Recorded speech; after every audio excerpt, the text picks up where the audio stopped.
Biedrība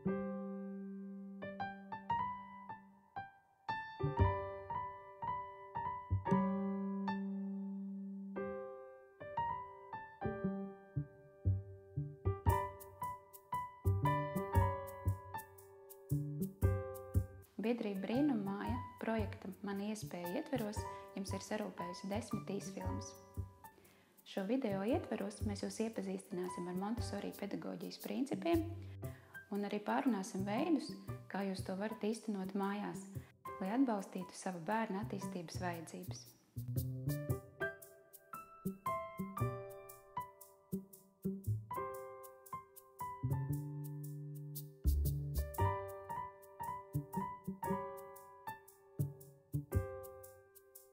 Iepriekšējos video runājām par to, cik svarīgi ir sekot bērnam.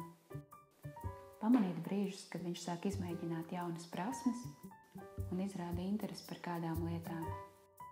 Kad bērns jau paaudzies, mēs, vecāki un skolotāji novērtējam, ja viņš ir izaudzis patstāvīgs.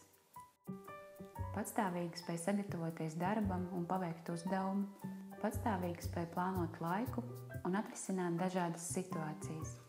Kā palīdzēt bērnam iegūt patstāvību un arī to nepazaudēt, kādu lomu tajā spēlē paļaušanās uz bērnu un atbilstoša vide, par to šajā video.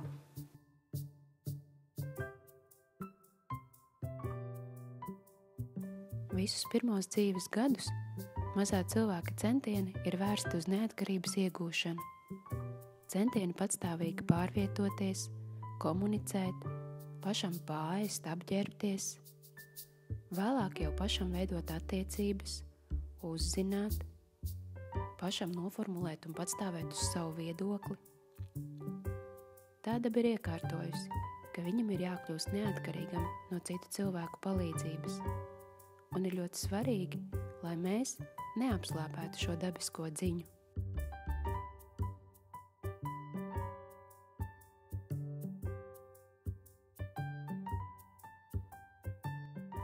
Ir tik dabīgi, ka vēlamies palīdzēt savam bērnam, jo mums taču rūp viņa panākumi.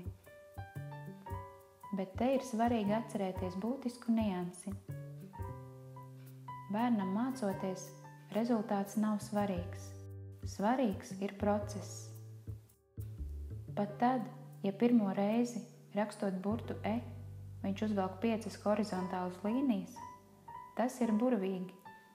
Jo 100. reizi rakstot šo burtu, un tāda noteikti būs, viņš to visticamāk uzvilks ar 3 līnijām.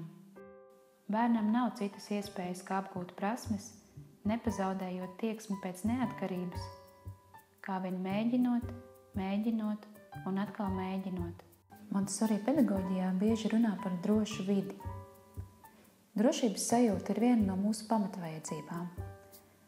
Bērns jutīsies drošāk, ja viņš nebūs atkarīgs no mūsu vērtējuma, ja viņš varēs netraucēti darboties, priecāties par procesu un izzināt lietas.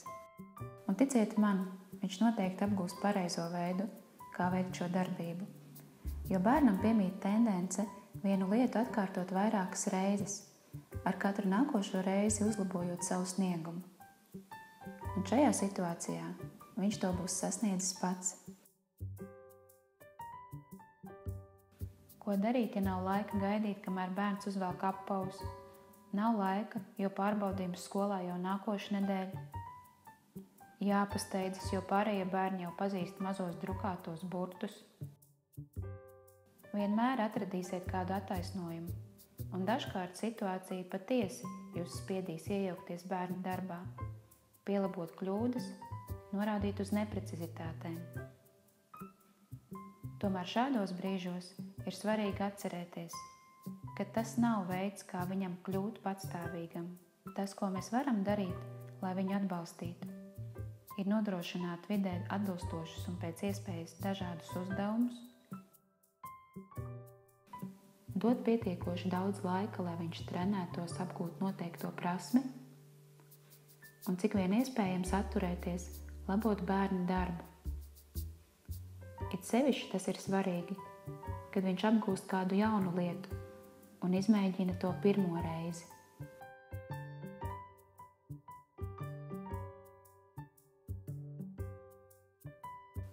bērns patstāvīgi atrisinātu kādu situāciju, viņam jājūtās par to atbildīgam. Piemēram, ja viņam nav sajūta, ka viņš ir atbildīgs par mājas darbu izpildīšanu, visticamāk viņš cerēs uz jūsu atbalstu un gaidīs, kamēr jūs nākat palīgā, nevis veiks tos patstāvīgi. Montessori vidē ir vairākas lietas, kas pieredina bērnu pie atbildības sajūtas. Viena no tām ir izvairīšanās dot vērtējumu. Uzdevumos ir iestrādāta tā saucamā kļūdu kontrole, kad bērns pats var pārbaudīt un izlabot, ja kļūdījies. Tāpat bērnam piedāvātais materiāls ir tāds, kas atbilst viņa spējām. Viņam nav vajadzīga pieaugušā palīdzība, lai to paveiktu.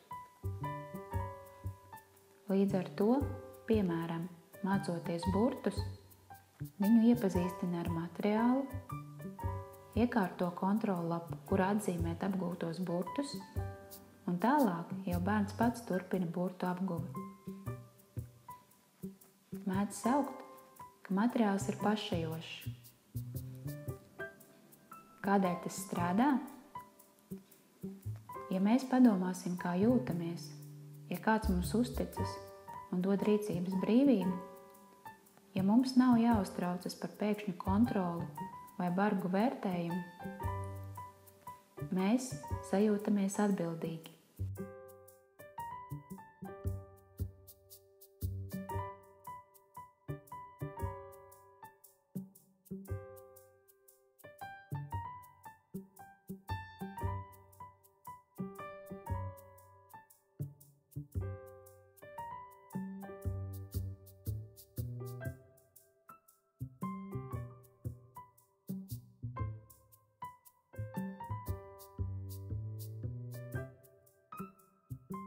Ja jūsu vadmotīvs būs radīt bērnam drošu vidi, kurā viņš var trenēt dzīvē svarīgās prasmes, jūs atradīsiet daudz uzdevumus, ko uzticēt viņam, nebaidoties par perfektu rezultātu.